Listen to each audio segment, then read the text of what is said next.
Deus querido Pai, Jesus amado Mestre, muito te agradecemos, Senhor, por mais esse instante que estamos tendo, de aqui nos encontrarmos, procurando ampliar entendimentos sobre as leis de Deus, à luz da doutrina espírita. E que a nossa irmã que fará uso da palavra receba a inspiração desses amigos espirituais que por certo aqui se encontram. Obrigada, Senhor. Graças a Deus e que assim seja. E com vocês, Celi. Uma boa tarde para todos nós. Vamos dar sequência, né? Que é o que nós temos feito aqui com o Livro dos Espíritos. Assim a gente vai estudando o livro todinho, sistematicamente, né? Nós, na última reunião, nós paramos na 208, quando Kardec pergunta se o espírito dos pais não exerce influência sobre o do filho após o nascimento, já que as semelhanças morais não tem nada a ver de herança genética, né? O pai só oferece aos filhos a herança material, a herança dos genes, né? Os genes que vão formar o corpo físico que aquele espírito vai usar durante a sua jornada aqui na Terra. Então, não tendo nada a ver, como a gente tem assim bastante semelhanças muitas vezes, né, com as pessoas, com o pai ou com a mãe, Kardec então pergunta se não exerce assim uma influência, e eles comentamos na semana passada, né, que exerce e muito, que são responsáveis pela educação dos filhos, e terminamos com a frase que se falhar nessa missão será culpado. Mas é importante, né, a gente ver essa questão da falha, porque nem sempre quando o filho se desvia do caminho do bem, começa a fazer coisa que não deve, né, e nem sempre os pais falharam. Os pais deram a educação, transmitiram valores e os filhos não aceitaram, não absorveram e guiaram-se pela própria cabeça, guiaram-se pelas experiências, né, que trazem de outras vidas, não fazendo a avaliação necessária dos valores recebidos. É só quando o pai ou a mãe não oferece as condições, é só desse jeito. Isso mais para frente vai vir aí, não é, mais detalhadamente na missão dos espíritos, e a gente vai fazer comentários. Na 209, Kardec pergunta por que pais bons e virtuosos têm filhos perversos. Como a gente vê isso acontecer, né? Pais tão bons, tão honestos, tão trabalhadores, e às vezes têm filhos que nem parecem ser daqueles pais, né? Parece que não receberam valor nenhum. Aí os espíritos respondem que um mau espírito pode pedir como pais, na esperança de que seus conselhos, bons pais, na esperança de que os conselhos desses pais possam torná-lo melhor. E muitas vezes Deus atende. E isso é necessário. Imaginemos um espírito problemático que já tem índoles ruins, né? Ele já está na sua expiação, na sua aprovação, não consegue melhorar. Já algumas encarnações, se ele também reencarnar numa casa que os pais também são assim, que valores que ele vai receber? Ele não vai melhorar, né? Ele não vai ter modelo para que ele possa seguir. Ele não vai receber naquela primeira infância dele, na segunda e já assim, mais ou menos na terceira, que aí ele já está desabrochando. Ele não vai conseguir receber os valores que ele precisa para comparar com os que ele já traz. Porque o espírito traz, né? Ele tem um acervo de conhecimentos, ele já viveu muito, já teve muitas experiências na matéria, nesse mundo e quem sabe até em outro. Então, ele traz um acervo muito grande. Mas às vezes é só inferioridade. É um espírito bastante inferiorizado.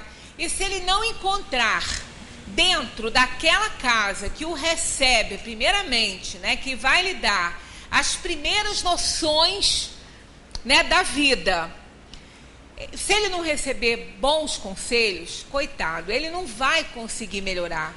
Então Deus sempre coloca na vida, né, desses espíritos aqui na Terra, pessoas boas. Até porque isso se torna uma missão para esses espíritos, que no caso serão os pais. Porque os espíritos trabalham, não só os desencarnados, quanto os encarnados, para também a espiritualidade. Então, às vezes, dois espíritos querendo auxiliar, e às vezes aquele espírito, ele é do jeito que ele é, sem que esse casal que vai recebê-lo como pais, como filhos, eles não têm responsabilidade sobre aqueles desregramentos daquela alma. Na maioria das vezes, tem. Né? Na maioria das vezes, os espíritos se reúnem em família, eles se reúnem no palco ali consanguíneo, né, da consanguinidade, espíritos que batalharam junto em outras experiências, e nem sempre essas experiências eram boas, foram boas, nem sempre saíram vitoriosas. Então, espíritos que se comprometem muito. Aí vem um filho problemático, trazendo no seu arquivo, né, trazendo nos seus conhecimentos, aqueles vícios, aquelas mazelas, aquilo tudo que outros espíritos podem ter contribuído para que ele se tornasse assim. Não é uma culpa, é responsabilidade, que as pessoas só fazem também o que elas querem, elas têm livre-arbítrio. Por mais que a outra incite, por mais que a outra aconselhe dessa ou daquela maneira, o espírito é sempre livre para reagir contra aquilo que ele está recebendo, né? Seja para o bem ou seja para o mal. Então, se eles se comprometem muito em alguma atividade do passado e exploram uns aos outros, às vezes tiram até a vida material né, do outro, então eles vêm para fazer esse resgate assim juntos, tendo, portanto, aqueles pais parcela de responsabilidade naquela inferioridade ou naquela falta de evolução daquela alma que naquela experiência vem como filho daquele casal. Então isso é muito comum e na maioria das vezes é assim que acontece. Mas existem também as almas solidárias, as almas que querem auxiliar. Às vezes nem teve alguma relação de conhecimento com aquele espírito em outra vida, mas conhecendo a situação do espírito, até por conta da própria tarefa que ele quer desempenhar, eles reencarnam e recebem nos lares filhos com problema, seja de ordem material, seja de ordem espiritual, para auxiliar essas almas, para que elas possam dar certo.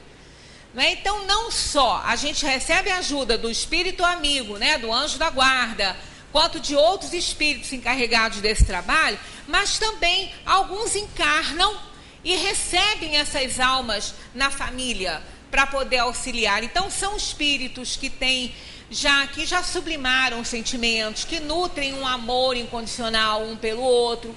São almas muito boas, muito caridosas, tanto que choca muitas vezes a quem conhece, né, o problema, sobre a questão do desvio, do desregramento de uma pessoa, de um jovem ou de uma jovem, filhos de pais assim, tão amorosos, tão bons, tão corretos. Então isso acontece. É a apelação, né? A última apelação do plano espiritual para a alma melhorar, para ela crescer. E muitas vezes consegue. Então, se esses espíritos que vêm como pais, né, dessa criança conseguem realizar alguma coisa com ela, conseguem direcioná-la para o bem, conseguem que ela reavalie os seus sentimentos, né, os seus valores, eles são muito assim agraciados com o sucesso daquele filho. E essa é a sua grande bênção, né, a grande recompensa. Então isso frequentemente acontece aí no nosso mundo. Os pais poderão, pelos seus pensamentos e as suas preces, atrair para o corpo do filho um bom espírito em lugar de um espírito inferior? Eles dizem que não. E é lógico, né? Faz sentido. Senão, coitados dos espíritos inferiores, das almas muito inferiores, que necessitam de reencarnar. Se os pais pudessem ter essa influência, ninguém ia querer, né, um filho problemático. Então, o que mais os pais fazem, principalmente as mães, é orarem, né, quando elas estão ali aguardando aquela criança nascer. Pede muito por ela, ora muito, porque o que mais essa mãe deseja é que esse filho chegue muito bem, com saúde e que dê certo na vida. Esse é o desejo de toda mãe. Claro, isso é o que toda mãe gostaria de ter. É até interessante quando a gente vê uma mulher esperando um bebê, e na conversa sempre tem alguém, e aí, é menino, é menina, agora tem tantos exames para a gente descobrir, né? Aí se ainda não pôde ser visto ainda, né? Se ainda não pôde ser detectado, ou até pela própria posição do bebê, tem uns que ficam fazendo mistério, né? Aí a mãe quase sempre ela fala assim, isso não importa. Tanto faz menino quanto menina, já o pai já tem uma preferência mais assim, né, ostensiva. Mas a mãe, tanto faz, menina ou menino, contanto que venha com saúde. A gente ouve muito essa frase. E se não vier com saúde? Não vai jogar fora, não vai para o PROCON reclamar, não vai para a maternidade devolver. Não pode, né? Mas é natural. A essa mesma mãe que fala assim, se ele vier com algum problema, ela vai amar do mesmíssimo jeito. Ela só deseja que venha com saúde, isso é natural, né? Esse desejo é natural. Mas a gente não pode determinar essas coisas, porque a saúde física e mental vai depender da escolha que esse espírito fez para a sua jornada na Terra. E a família, a mãe e o pai que vão receber, estão cientes disso. Estão conscientes que essa alma vem com alguns problemas para ela resgatar. Se esses pais tiveram envolvimento para que esse espírito tivesse que fazer uma escolha assim, eles já sabem disso e vão ajudá-lo. E se não tiverem, foi escolha também dos pais para auxiliar esta alma. Então, de qualquer forma, os pais estão sabendo, né? Porque também fizeram essa escolha ou aceitaram a opção que lhes foi dada nesse sentido de auxiliar esta alma. Então, os pais, eles não têm com as preces que eles fazem, atrair um espírito bom, né? Atrair um espírito que não vai ter nenhum problema de ordem física ou moral, não podem fazer essa escolha. Mas as preces dos pais, ainda antes da criança encarnar, antes dela nascer, é muito valiosa, porque a alma, ela está muito presente. É engano a gente pensar que a alma não está recebendo nossas tensões, ou o nosso desejo de recebê-la, ou até a nossa repulsa, né? Porque muitos não são bem-vindos, né?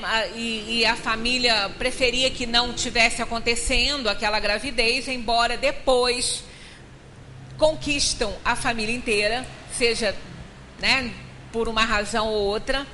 Então não importa isso, né? Mas a alma, ela está muito atenta ainda, ela está muito receptiva, porque só com o desenvolvimento da organização física é que vai ficando mais difícil para ela a compreensão dos fatos.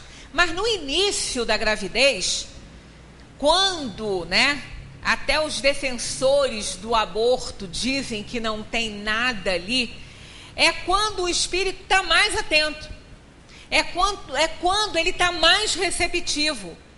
E quando se combina o aborto, né, quando se fala nisso, é um sofrimento muito grande para essa alma, porque ela está sabendo que ela vai ter o corpo dela abortado. Ela está sabendo, ela fica sabendo. É um desespero. Eu li uma vez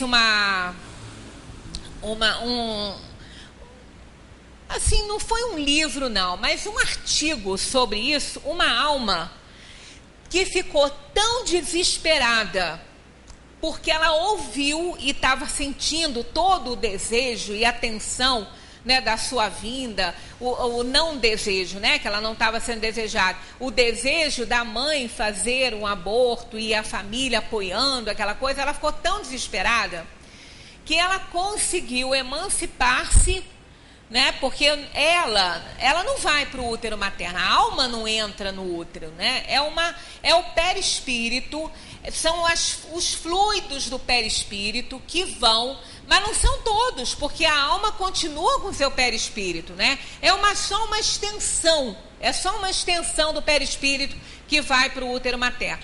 E no início, isso é muito sutil ainda. Então, quando se começou a falar sobre a questão do aborto, ela conseguiu ir com ajuda, evidentemente, né? Porque já tem seu anjo da guarda, já tem os espíritos que estão ajudando ela. Que aquela alma tinha que nascer. Ela precisava muito nascer. E naquela família, por uma questão de resgate. Então ela foi a uma reunião mediúnica num centro espírita, expôs o problema e pediu socorro espiritual, porque nessa reunião havia pessoas que conheciam a família, né, que poderiam auxiliá-la. Não era uma família espírita, mas ela conhecia pessoas que eram espíritas, que frequentavam aquela reunião, então ela foi direcionada para lá, para que essas pessoas encarnadas, que ficaram sabendo, né, do fato que foi uma comunicação que não foi segredo para ninguém, e essa família espírita foi socorrer a outra, pedir à mãe, né, aquela que estava grávida, para não fazer isso, porque a alma que ia renascer ali tinha dado uma comunicação suplicando a vida. Não é? Isso aconteceu e não é muito comum, mas pode acontecer. Aliás, tudo pode, desde que Deus não impeça. E Deus não iria impedir uma comunicação assim. E realmente a família entendeu e até passou a desejar de tantas coisas bem que ela recebeu, tanta ajuda, tanta prece, e aquele bebê nasceria, né, como era já previsto. Então, se tem que nascer, nasce. Se Deus determina, vai nascer, independentemente da nossa vontade, né? Então, a gente não pode fazer atração, mas com a nossa prece, com esse pedido de bênçãos, de saúde, com as preces que as mães fazem, os pais, a família, isso vai auxiliando aquela alma no seu desenvolvimento. Já desde aquela época, ela já vai recebendo essa vibração boa, esse carinho, né? Se ela for uma alma inferiorizada, ela já vai se emocionando e se comovendo com aquela atenção, com aquele amor, com aquele carinho. Então ela não pode atrair um espírito bom, mas ela pode, com as suas preces, auxiliar para que esse espírito se torne melhor. Então ele vai nascer num ambiente tão bom, tão feliz, de tanta oração, de tanta vibração boa, de tanto amor para ele receber, que ele já nasce melhor um pouquinho. E essa alma recebe, quer dizer, a partir do momento que o corpinho vai se desenvolvendo e que o perispírito vai, uma extensão maior, cada vez maior do perispírito, desses fluidos, vai se acoplando ao corpo físico, aí ele próprio vai começando a entrar num estadozinho de perturbação, para que ele possa se integrar totalmente na hora do nascimento. A alma pode se integrar totalmente naquele corpo.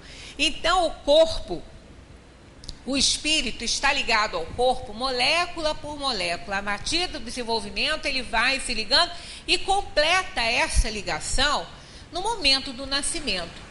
Já com a gravidez adiantada, o espírito já está um pouquinho, né, naquele estado assim de perturbação, sem saber muito bem, mas no início, quando as pessoas acham que não tem nada ali, é quanto mais ele está atento, é quando mais ele pode receber as bênçãos, o carinho, as boas vibrações, ouve o que se passa na casa, sabe quando é bem-quisto ou não, né? Então, naquele início, é importante demais as vibrações boas, claro que todo o tempo, mas principalmente no início. Então, as preces não podem atrair, mas podem torná-lo melhor.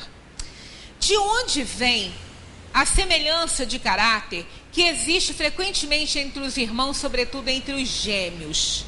Eles respondem: espíritos simpáticos, que se aproximam pela similitude de seus sentimentos e que se sentem felizes de estar juntos. Mas olha só, isso não é regra. Nem sempre um espírito que vem, né, na mesma gestação, que não sejam gêmeos, porque nem sempre aqueles que estão se desenvolvendo ali ao mesmo tempo ali no ventre são gêmeos. Só os univitelíneos, né? Aqueles que vão ter uma placenta só, o óvulo se dividiu e aconteceu, eles vão ser geneticamente muito parecidos. Agora, existem os gêmeos que vão ter diferença muito grande física, porque não são univitelíneos, não foram o desdobramento de um óvulo, né? Foi um outro óvulo fecundado. Esse pode, inclusive, não nascer no mesmo dia, porque existem esses fatos, né, na medicina. Nasce um gêmeo, horas depois nasce outro, ou até no outro dia. Né? Então, existem os gêmeos que nem nascem no mesmo dia. E são completamente diferentes, têm a fisionomia diferente, porque era outro óvulo. Então, não foi, e outro espermatozoide. Então, acontece, são casos mais raros de nascer gêmeos separados, assim, por 1, 2 dias, mas acontece, normalmente, mesmo que eles não sejam univitelíneos, eles nascem na mesma hora, né? Ou com algumas horas de diferença, mas não são gêmeos, né? É uma gravidez dupla, mas não são gêmeos. Mas, mesmo assim, os gêmeos nem sempre são espíritos simpáticos. Nem sempre. Na maioria das vezes, sim. Ou pode ser uma prova ou uma expiação imposta por Deus, que aí não é nem escolha, porque o espírito antipático um ao outro não vai escolher nascer juntinho, gêmeo, ficar ali gerando, né? Porque os espíritos não são simpáticos. E isso pode gerar problemas. Mas quando isso é imposto por uma aprovação ou uma expiação, aí tem que ser. Então, o anjo da guarda desses espíritos vai orientando, vai auxiliando para que eles aprendam a se suportar. Porque vão ter a mesma constituição, vão ser muito parecidos. Isso, para almas antipáticas, é um problema muito sério, né? Mas, muitas vezes, resolve o problema da antipatia também, né? Com o passar do tempo, que esse é o objetivo, né?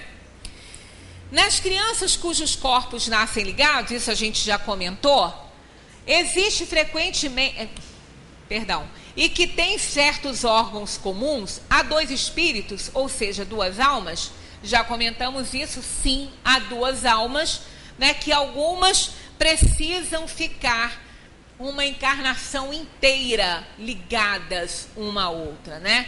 Em alguns casos, quando são 2 corpos unidos, às vezes pelo ventre, com órgãos separados, a separação é normal, é simples. Aí vem a pergunta: deve separar? Né? Se eles nasceram assim, não deveriam ficar assim? Aí vamos pensar na tecnologia permitida por Deus. Por que Deus permite esse avanço tecnológico para fazer essa separação? Porque pode ser feita. Às vezes a expiação, tanto para o pai, para a mãe, quanto para a alma, foi aquele período de gestação. Esse período é intenso, é muito intenso, né? Uma mãe fazendo uma ultrassonografia, vendo que os bebês estão ligados, olha quanta atenção, olha quanto muita preocupação se eles vão poder ser desligados ou não, se eles vão viver ou não. Olha quantos problemas. Então, às vezes, é só esse tempinho que eles precisam para resgatar aí, para mudar valores, para se transformarem, para crescerem espiritualmente. Aí as crianças podem ser separadas. Se isso acontecer, se elas puderem ser separadas, é porque isso já estava mais ou menos previsto pela espiritualidade. Então elas serão separadas e dará tudo certo. Agora, quando não é para separar, quando elas têm que passar a vida ligadas, a tecnologia médica não vai conseguir fazer isso. Não vai conseguir. Órgãos importantes, né, sendo trabalhando para essas duas almas, não pode separar, né? Então essa que eu até comentei que vai ter um programa com elas, essas então, elas não têm nada duplo, só a cabeça. É um corpo normal, um corpo praticamente perfeito daqui para baixo, só que aqui são duas cabeças. Olha só, isso não tem como separar, né? Só houve assim, claro que devem ter mais alguns casos, mas não tem muitos registros de crianças que nasceram com duas cabeças e uma foi retirada, mas essa cabeça ela não tinha ação, ela não tinha, ela não trabalhava, né? O cérebro não, era como que ela tivesse clinicamente morta, era uma cabeça que não tinha pensamento, né? O cérebro não funcionava. Então ali eles fizeram a retirada. Ainda assim, isso foi um drama muito grande para os pais. Algo assim terrível. Se a gente se colocar no lugar desses pais, algo terrível, realmente, sim. Aí ela era mal posicionada, né? Ela não era nem no lugar, e realmente a medicina os médicos chegaram à conclusão que deveria fazer, né, essa retirada, porque seria um sofrimento sem muita coisa, que ela não teria atividade, né? A gente fica em dúvidas de muitas coisas, né? Mas se realmente ela não tinha a atividade, provavelmente não tinha um espírito determinado para ela, né? Ela não tinha. Isso acontece até com algumas crianças que nascem com uma aparência não muito boa, né? Porque o espírito auxilia, né? Os fluidos auxiliam nisso, não são a forma, mas auxiliam nessa formação. Então a criança nasce não com tão boa aparência, mas não vive, né? Ela só vivia pelos pais, e há crianças que não têm espíritos destinados a ela. A gente também vai chegar a esse ponto para a gente entender melhor sobre isso. Mas se os espíritos se encarnam nos gêmeos por simpatia, de onde vem a aversão que às vezes se nota entre eles? Exatamente, não é uma regra eles se encarnarem, né, simpáticos uns aos outros. Às vezes, por provação e expiação, eles não são simpáticos e existe muita animosidade. Que pensar das histórias de crianças que lutam no ventre da mãe? Isso é bobagem, isso não existe, né? É comum, às vezes, em casos de gêmeos, haver tanta função ali dentro, tanto movimento, né? Que a gente vê a barriguinha mexendo, né? Aí parece que eles estão brigando, né? Nada disso. Isso aí é bobagem, isso é só uma crendice. E os espíritos dizem que é imagem, para figurar que o seu ódio era muito antigo, fazendo remontar à fase anterior do nascimento, geralmente não percebeis bem as imagens poéticas. Às vezes, gêmeos, quando nascem e não são simpáticos uns aos outros, né, um com o outro, brigam tanto, têm até raiva um do outro, são espíritos antipáticos que vieram juntos para dar certo, mas às vezes começam aquela briga. Aí a mãe costuma dizer isso: vocês brigavam desde a barriga, desde que estava na barriga, que era um problema, um chutava o outro. Isso é só imagem, tá? Isso não existe, não.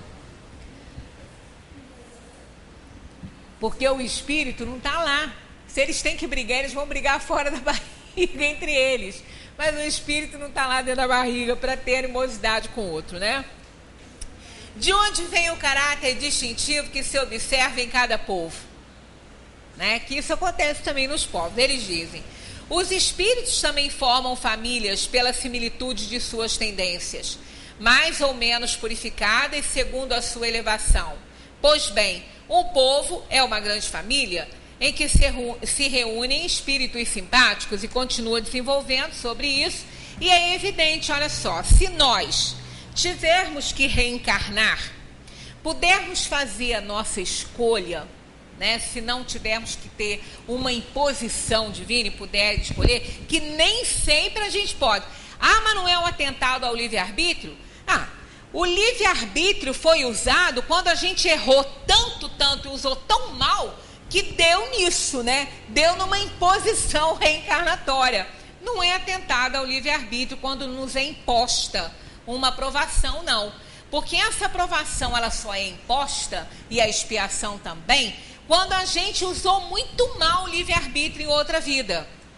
Aí fez tanta bobagem, usando mal essa liberdade de escolha, que acabou por ter que receber como consequência uma imposição divina para que resgate as suas dívidas do passado. Senão vai demorar mais ainda para esse espírito evoluir. Então acontece muitas vezes uma encarnação, não é compulsória. Mas se nós estamos aqui no Brasil, que a gente reclama pra caramba desse país, e quando as pessoas saem e vão para fora, se encantam com muitas coisas, porque realmente a mentalidade, né, do povo é diferente, né? O brasileiro é mais assim, solto, né? Tem algumas coisas que a gente não gosta, mas é um povo muito afetivo, é um povo muito cheio de carinho, muito cheio de calor, recebe todos muito bem, né? E é um país bem livre, né? Nós aqui no Brasil podemos tudo, quase tudo, desde que Deus permita, mas não tem nada, né, nos impede assim das coisas. Será que se nós tivermos que escolher na próxima encarnação, não vou dizer nem país, né? Eu vou dizer continente aqui, né? Será que a gente gostaria de reencarnar lá, naquele Oriente lá em Israel, na Palestina, na Arábia? Será que a gente ia querer reencarnar lá? Não íamos, não. Nós não íamos, por quê? Nós estamos ligados a essa cultura aqui, gostamos dela, né? Então nós não iríamos fazer uma escolha dessa, porque não somos afinizados com aquela cultura. Agora pergunta a eles se eles querem nascer aqui. Eles também não vão querer, porque eles estão afins à cultura. Agora, vai dizer que todos lá são felizes com aquela cultura? Não. Mas eles são apegados culturalmente, eles são muito apegados a toda aquela forma, aquela religião, aquele jeito de viver.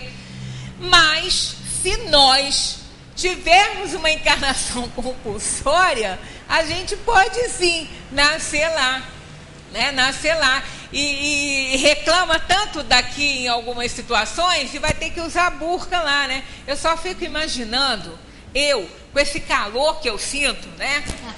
Com essa extroversão toda, né? Com essa fala que não para, né? Porque eu nunca vi. Eu mesmo reconheço como eu falo, é horrível, a pessoa deve ficar com o ouvido cansado. Então, eu só fico imaginando eu ter que ter uma encarnação lá, né?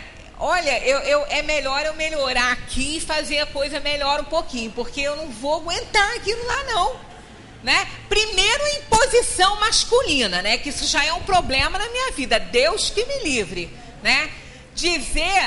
Imagina, a gente fica assim imaginando, a gente com a vida que a gente leva, a gente pode fazer o que a gente quiser, a gente dirige, a gente estuda, a gente se forma, a gente ocupa cargo público, faz qualquer coisa, e lá não pode nada, nem o dedão pode aparecer, tem que botar a meia, nem o dedão pode aparecer. Uma mulher foi apedrejada porque a meia estava furada, o dedão estava de fora. É verdade, isso saiu na mídia. A mulher foi apedrejada na rua. Não pode, né? E elas ficam com aquela telinha que não me dá um desespero, eu não posso nem ver. Eu passo mal só de olhar. Então, olha só, por isso que eles nascem lá, né? E nós nascemos aqui, porque eles são afinizados com tudo aquilo, e nós não somos lá, nós somos afinizados com essa cultura aqui, né? A gente fala, mas isso aqui é um paraíso, né? Esse mundo que tem lá, né? Tem as suas fraquezas, esse mundo, esse continente, né? Tem lá seus problemas, mas somos livres, né? E liberdade, gente, liberdade é o que existe de melhor nesse mundo, né? O poder de ir e vir, de fazer o que você quer, de usar esse livre-arbítrio que Deus nos deu, né? Isso é bom demais, a gente tem que valorizar isso, é muito bom.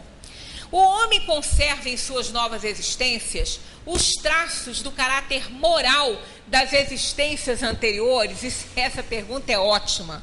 É um pouquinho grande, mas é melhor a gente ler. Olha só. Sim, conserva. Isso pode acontecer.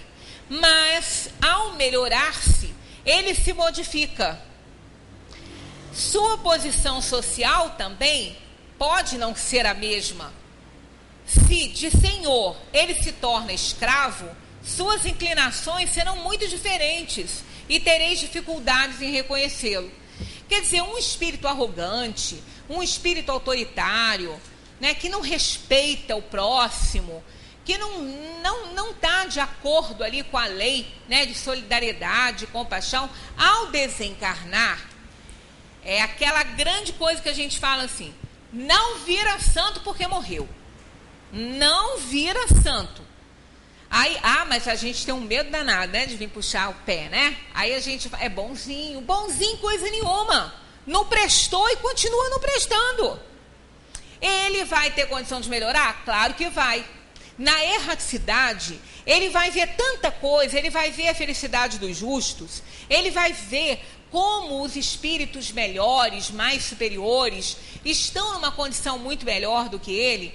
Então ele vai aprendendo, porque os espíritos, eles vão para instituições de aprendizado. Eles são trazidos para essas reuniões como a nossa aqui, para que eles possam aprender, entender, evangelizar-se.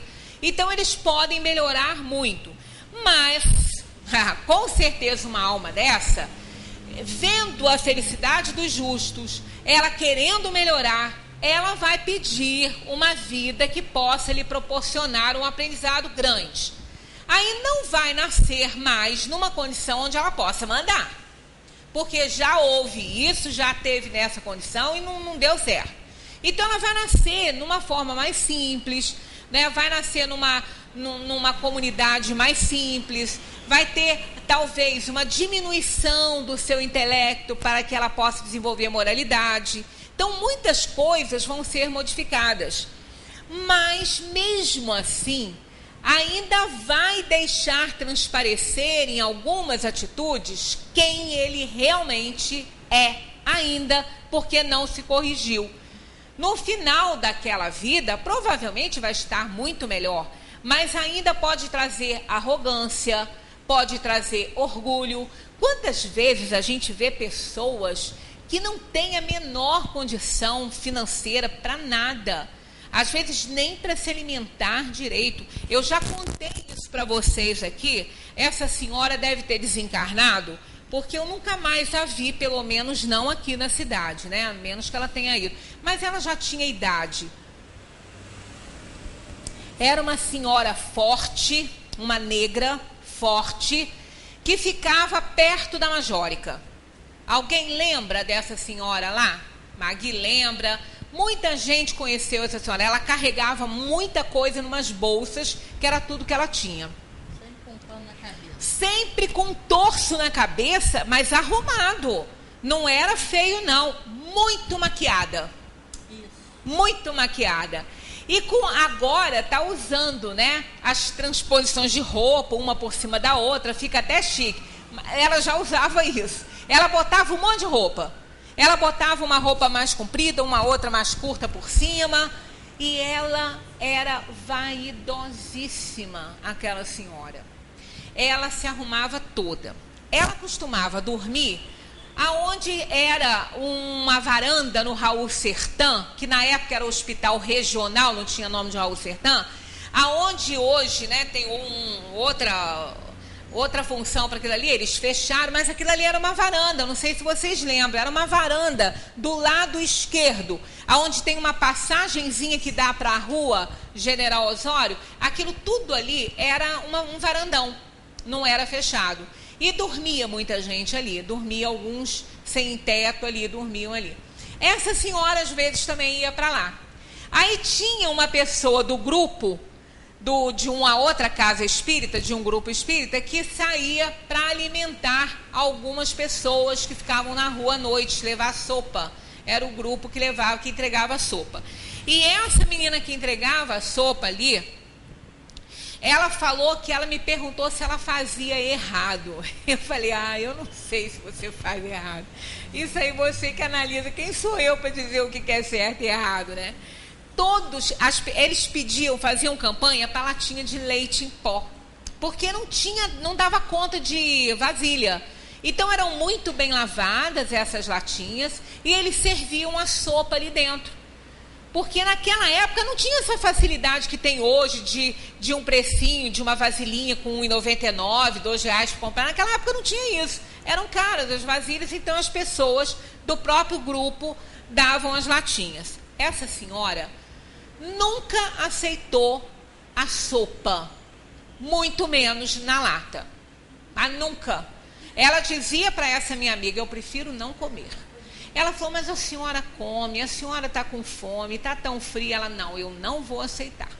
Eu não como isso, eu não tomo sopa, e muito menos numa lata.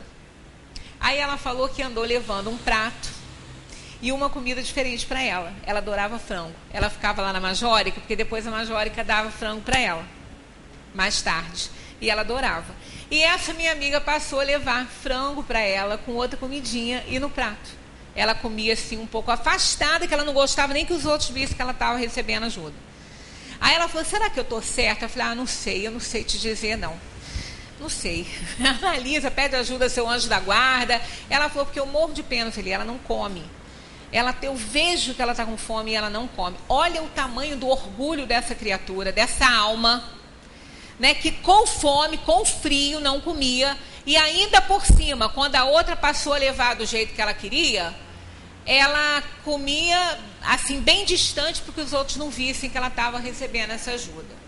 Então, olha o orgulho dessa alma encarnada. Quer dizer, foi por acaso que ela encarnou e ficou numa situação assim de extrema carência? Não foi. Foi para desenvolver outras coisas, para acabar com aquele orgulho dela. Aí a única coisa que eu falei para essa minha amiga, eu falei assim, olha, você só tem que pedir muita ajuda a Deus para te orientar, para ver se você não continua exacerbando o orgulho dela. Porque se você está atendendo, você está conivente com isso. Aí eu não sei, tá? Ela falou, mas se eu não atendo, ela não come. Eu falei, pois é, mas eu não sei, de repente ela está precisando disso. Né? Ela está precisando que a hora que ela tiver fome, mas ela não ia ter, sabe? Porque no dia seguinte ela ia lá para a Majórica e comia lá. Eles davam a ela. Então ela passava, era noite com fome. Então a gente vê quantas vezes, né, a alma ainda, na privacidade que ela enfrenta em outras encarnações, ela traz traços morais muito ainda exacerbados na sua encarnação, embora com atividades completamente diferentes, né? Então isso é comum acontecer. O espírito sendo o mesmo nas diversas encarnações, suas manifestações podem ter de uma para outra certas semelhanças. Estas, entretanto, serão modificadas pelos costumes da nova posição, até que um aperfeiçoamento notável venha a mudar completamente o seu caráter. Pois de orgulhoso e mau pode tornar-se humilde e humano, desde que se haja arrependido. Eu me lembro que na época eu pedi ela para ler essa questão aqui. Eu falei, dá uma olhada na 216, o Livro dos Espíritos, que tem lá uma orientação. Eu não diria para ela o que é certo e errado, mas eu não ia atender, não, ao apelo dela, não. Eu ia oferecer o que todos estavam recebendo, da forma que todos estavam recebendo. Ia pedir muito a Deus por ela, mas eu não ia privilegiá-la. Eu não faria, não sei se eu estaria errada, mas também não sei aí o que é certo nem o que é errado. Deus ajuda a gente a descobrir. Por essa resposta aqui, não deveria fazer o que ela queria. Né? Por essa resposta, a gente vê que não, que a atividade, a necessidade, vai levando a pessoa a se adaptar, né, à situação nova que ela está vivendo. Nas suas diferentes encarnações, o homem conserva os traços do caráter físico das existências anteriores. Isso é muito polêmico, né? Porque muitas pessoas, alguns espíritas, eu já vi, né, já ouvi palestras, não assim na casa espírita, mas gravadas e tudo, de espíritas que defendem muito essa questão, né, do espírito trazer semelhanças físicas muito grandes. Olha, é claro que isso pode até acontecer. Vamos ver o que os espíritos dizem. O corpo é destruído e o novo corpo não tem nenhuma relação com o antigo. Isso é fato. Até porque, se ele nascer em culturas diferentes, não vai ter absolutamente nada igual. Porque nós temos várias etnias no planeta, né? Não existe raça negra nem raça branca. Não existe isso. Existe etnia negra e etnia branca, porque a raça é uma só, é humana. Raça humana. A raça humana se divide em várias etnias.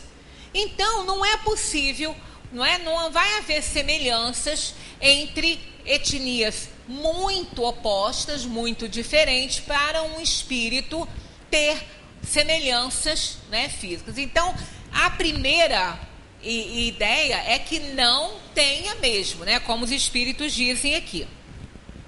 Entretanto, olha aí, tem uma oposição aí, né? Entretanto, o espírito se reflete no corpo. Embora seja este apenas matéria, é modelado pelas qualidades do espírito que lhe imprimem um certo caráter, principalmente ao semblante, sendo, pois, com razão, que se apontam os olhos como o espelho da alma. E o que quer dizer que o rosto, mais particularmente, reflete a alma. Então, é comum, às vezes, a família, né, depois, no desenrolar aí do corpo, né, no desenvolvimento desse corpo humano, ela perceber uma semelhança física muito grande com um parente que já desencarnou há muito tempo. Ah, mas isso é fácil, porque é filho, é irmão, ou então, sei lá, é neto. Mas tem características marcantes.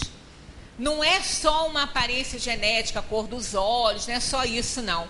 Tem traços muito fortes, às vezes sinais no corpo, que o avô tinha. Né? Às vezes é um sinal muito evidente. Pode ser o avô reencarnado trazendo isso no corpo físico? Pode. O espírito pode forçar uma situação assim. Não é comum, tá? Não é comum. Isso aí são fatos que acontecem. A gente nunca pode dizer que não é possível. Porque esse negócio de não é possível, de sempre, nunca, são palavras muito fortes. Né? Nunca é tempo demais, sempre é tempo demais, a gente não sabe. Né? Então dizer que não pode, a gente repete aqui. Tudo pode, desde que Deus não impeça. Né? Então a alma que força com o seu desenvolvimento e o corpo né, está sob a influência da alma, podem acontecer algumas semelhanças sim. Porque há pessoas, reflete a alma os olhos, né? Eles continuam aqui, porque há pessoas excessivamente feias que, no entanto, têm alguma coisa que agrada quando encerram um espírito bom, sensato, humano, enquanto há belos semblantes que nada te despertam ou até mesmo provocam a tua repulsa.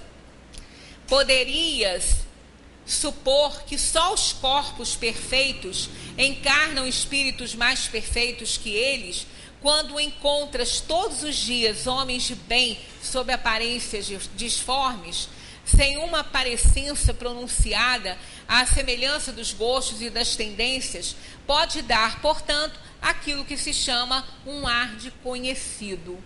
Então a gente pode ter, e num corpo físico que chegou à família aí de alguma forma, um ar de conhecido, do tipo assim, olhar e falar, gente, igualzinho ao avô, igualzinho à avó. Não é no jeito, não, é na aparência física mesmo, com traços marcantes, traços bem fortes, ou então o olhar.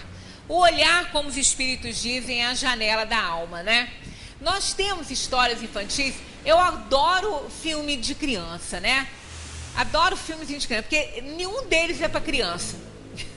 Só a imagem.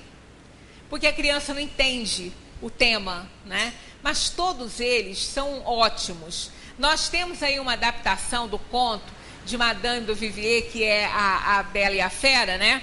A Bela e a Fera, do Vivier não, Villeneuve. Essa escritora, Madame Villeneuve, ela escreveu A Bela e a Fera. É um conto muito interessante, que depois gerou até na Disney o filme A Bela e a Fera, de uma maneira bem diferente, né?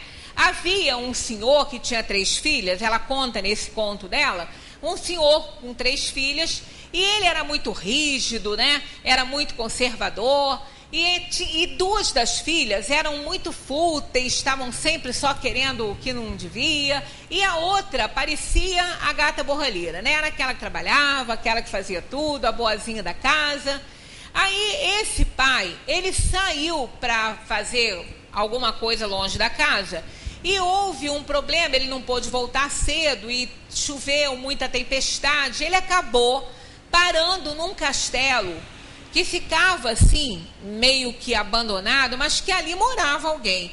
Mas ele não conhecia. Ele entrou e como que fantasticamente dentro daquele castelo, as coisas se chegavam para ele, né? O alimento que ele queria parecia que aparecia sob uma forma mágica, né? O banho, a coberta, tudo que ele precisou. Ele estava ali realmente num mundo de magia, né? E tudo muito bonito, né? Tudo bem. Ele dormiu. De manhã, quando ele saiu para ir embora, para retornar à casa, ele deparou-se com uma fera horrível, com um monstro, né? Com um monstro, que era o dono do castelo, que cobrou tudo aquilo que ele recebeu lá. Ou ele ficava, né? E o monstro, sei lá para que ia usá-lo, ou então ele retornaria à casa dele e traria uma de suas filhas para ser trocada por ele. Aí ele não teve escolha, ele foi embora para casa e contou a história toda, né? As outras 2, claro que não se ofereceram. A tal mais assim, dedicada, mais boazinha, falou que se trocava pelo pai, que iria morar lá no castelo com a fera, lá no lugar do pai. E assim ele levou a filha. E ele, ao contrário do que se imaginava, aquele monstro horroroso, ele tratou a moça como uma princesa, dando a ela tudo de bom. Ela era a princesa daquele palácio, ele fez tudo por ela, e ela olhava para ele. Ela via ternura no olhar dele. Ela via coisas que nunca ninguém viu, que ele era uma criatura horrenda. Mas ele tinha algo que dava a ela que despertava uma sensibilidade muito grande, principalmente o olhar daquela fera horrorosa. E ela passou a gostar muito dele. E numa dessas, porque ela era a princesa dele, né? Ela pediu para ir visitar os pais. Então ela deixou, a fera deixou que ela fosse visitar os pais. Só que ela demorou muito, por uma razão ou outra que houve lá. E aquela fera, achando que ela não ia mais voltar, que tinha sido abandonado por ela, ficou seriamente doente de tristeza e estava quase à morte. E quando ela voltou, que ela achou que já era a hora dela voltar, que ela voltou para aquele castelo, ela viu aquela fera quase morrendo no jardim do palácio. Ela ficou em desespero, porque ela já amava aquela criatura, né? Ela já sentia um carinho enorme por ela. Ela se abraçou com ela e pediu que ela não morresse, que ela ficasse, porque ela o amava, né? Que ele ficasse aí, que ele não podia morrer e deixar ela assim. Então ela abraça ele, beija ele. Nessa hora ele vira um príncipe. Então é uma história mais ou menos, né? Assim que a Bela e a Fera copiou, né? Na Disney. Então, e ele era um rapaz lindo. Aí ele conta para ela o que é que aconteceu, por que ele foi transformado naquela fera por uma feiticeira, aquelas coisas todas. É um conto muito bonito. Mas aquele olhar dele era o olhar do príncipe. E ela sentia uma ternura enorme. Então, o mais bonito desse conto é que ela se apaixonou pela fera. Ela não se apaixonou pelo príncipe, ela se apaixonou pela fera. Pelo aquele monstro horrível, mas o olhar dele não era de monstro. Então a gente vê isso nas pessoas muitas vezes, né? Quando a gente vê às vezes uma pessoa assim, que não está dentro dos padrões estipulados pela beleza agora no mundo, né? Agora a beleza é assim, é todo mundo quase anoréxico, as meninas parecem que vão quase quebrar, né? A gente tem até medo de dar um encontrão e elas quebrarem mesmo, de tão magrinhas, né? Muito magras, é aqueles tipo assim, homens muito sarados e esguios, sem um pingo de barriga, senão não tem valor também nessa beleza social aí. Então os padrões, né, da nossa, e nós não temos nada com isso, porque a mulher brasileira tem a largura.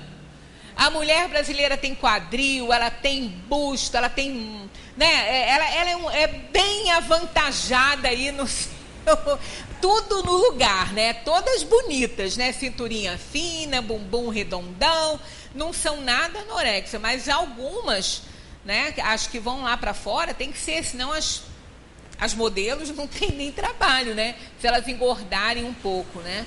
Eu estava vendo aquela menina que está fazendo agora as confissões de adolescente, uma delas ainda falou com a outra, estava falando, a gente já tirou tanta coisa da nossa alimentação que a gente não sabe o que ficou, porque a gente não pode engordar nem 1 grama, a gente não pode engordar. Essa menina mesmo que está fazendo esse seriado, né, a Isis Valverde, ela teve que emagrecer não sei quantos quilos para fazer aquele papel que ela está fazendo naquela série. Ela está muito magra, né? Ela está muito fininha. Então, realmente, os padrões não são esses, né? Aí, se a gente vê, às vezes, uma pessoa com uma teratologia física também, né? Pessoas que têm problemas muito sérios de deformação, quando a gente olha nos olhos dessa pessoa, a gente não vê aquela deformação, não vê.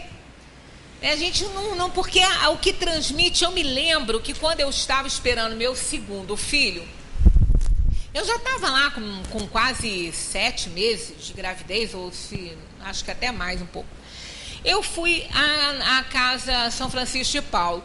Aí eu queria visitar, né, aquilo tudo, pessoas, parentes meus que estavam aqui também queriam ir, eu fui junto.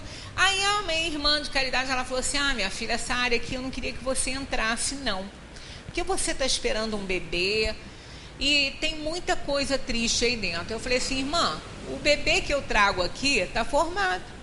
Não é o que eu vou ver aí que vai atrapalhar. E eu não vou me impressionar, porque eu não era nem espírita naquela época, né? Mas eu falei assim, o bebê que está aí, está formado, é meu e vai ser amado do jeito que ele tiver. Então, realmente, eu não vou me impressionar, não. Entrei e vi algumas coisas tristes. Mas nada me chamou tanta atenção e ficou tão gravado no meu arquivo que até hoje eu vejo o olhar daquela criança. Parece vivo, parece uma pintura. Eu, se tivesse como pintar rostos, porque eu não tenho esse dom assim, eu pintaria o rosto daquele menino, porque eu vejo claramente aquele rosto. A criança não tinha corpo. Eu não sei como ela era, porque ela estava com uma camisolinha amarradinha aqui no pescoço, os bracinhos e as perninhas, eu vi que não tinha. Ela não tinha um corpo direito, né? Então estavam assim amarradinhos, aquela manguinha amarradinha do lado do bercinho e a camisolinha também, né? Para baixo também, assim, o pijaminha, era uma coisa assim, uma túnicazinha. E eu via mais volume aqui, mas parecia que realmente ela tinha muito pouco do corpo dela. Uma cabeça grande, assim, bem grandinha, redonda. Um cabelo preto, tão bonito, penteadinho assim para o lado, um cabelo lindo, uns olhos maravilhosos, negros, os olhos muito pretos. Mas quando eu cheguei perto do berço, que eu falei com ele, assim, que eu brinquei com ele e tudo, ele não riu, ele não tinha movimento, mas ele riu com os olhos. O olhar mais lindo que eu já vi até hoje foi o olhar daquele menino. Um olhar molhadinho, um sorriso no olhar. Olha, eu só fico imaginando o espírito que estava ali. Devia ser, assim, um espírito que estava terminando uma expiação, né, uma provação dele, mas extremamente compreensivo da situação, porque a vibração ali era muito boa. Eu acho que foi um dos melhores momentos, assim, que eu passei perto de alguém. O olhar lindo, maravilhoso, molhadinho, aqueles cílios virando assim, o olhar mais lindo que eu já vi.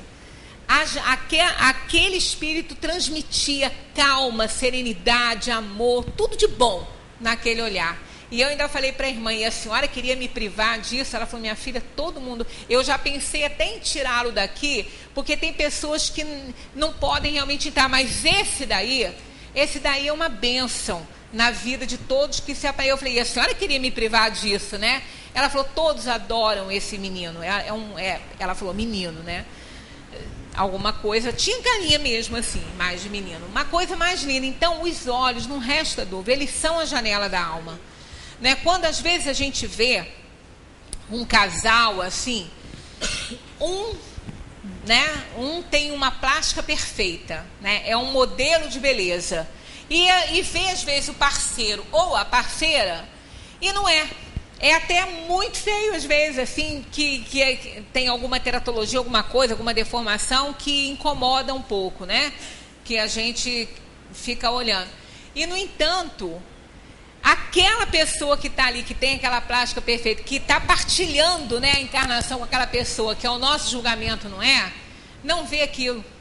Ela vê os olhos, ela vê o que existe além da matéria. Realmente não vê, né? Porque são pessoas às vezes tão especiais, até porque para enfrentar uma sociedade como nós temos, com uma deformação muito evidente, não é brincadeira não. A alma, para aceitar isso, ela tem que estar bem preparada. Então ela já tem que estar num momento assim bastante elevado para ela poder suportar, né? Suportar a pressão, os olhares, as críticas silenciosas que ela recebe, né? Então é muito difícil, mas a gente não pode esquecer que realmente nós trazemos no corpo físico algum traço, sem contar, rapidinho que nosso tempo já terminou, as marcas que aparecem no corpo físico da desencarnação do outro corpo. Isso a ciência não está conseguindo explicar. As marcas são evidentes, né? A gente pode até comentar um pouco mais a respeito disso na próxima reunião, deixar isso realmente, que já está passando da hora, mas são casos muito interessantes, que são provados pela forma, porque o espírito, a criança nasce com uma cicatriz, com um problema um problema de saúde, alguma coisa assim. No desenvolvimento dessa criança, quando ela começa a falar e ela começa a lembrar, ela lembra da encarnação dela passada. Ela lembra até como ela morreu, como o corpo que ela tinha na outra encarnação morreu, quem foi. Né? Então, aquelas vezes, aquela cicatriz que ela traz foi uma cirurgia feita para salvar a vida daquela pessoa naquela encarnação e não conseguiu salvar. Então, a criança, às vezes, traz essa cicatriz e lembra exatamente. Quando vai procurar nos documentos passados, pelas informações que aquela alma está dando, é exatamente aquilo. A pessoa viveu, teve aquele acidente, ou teve aquela doença, alguma coisa, tinha aquela cicatriz, porque às vezes tem o laudo, né, médico da morte e tudo. É exatamente o que ela traz na vida atual. Então isso pode acontecer, sim, de trazer algumas marcas muito ali evidentes do corpo que ela teve na outra encarnação, se for necessário, sempre se for necessário. E para que a encarnação seja compreendida, aceita, né? Muitas coisas, muitas provas têm que acontecer. E essa é uma delas, que inclusive está aí movimentando muito o meio científico para explicar essas coisas que a medicina não está conseguindo explicar. A doença e nem a marca dela. Muita paz para todos. Continuemos a estudar a doutrina espírita. Fica aí para nós, semana que vem, terminar esse comentário e entrar em ideias inatas, se Deus nos permitir aqui. Até lá.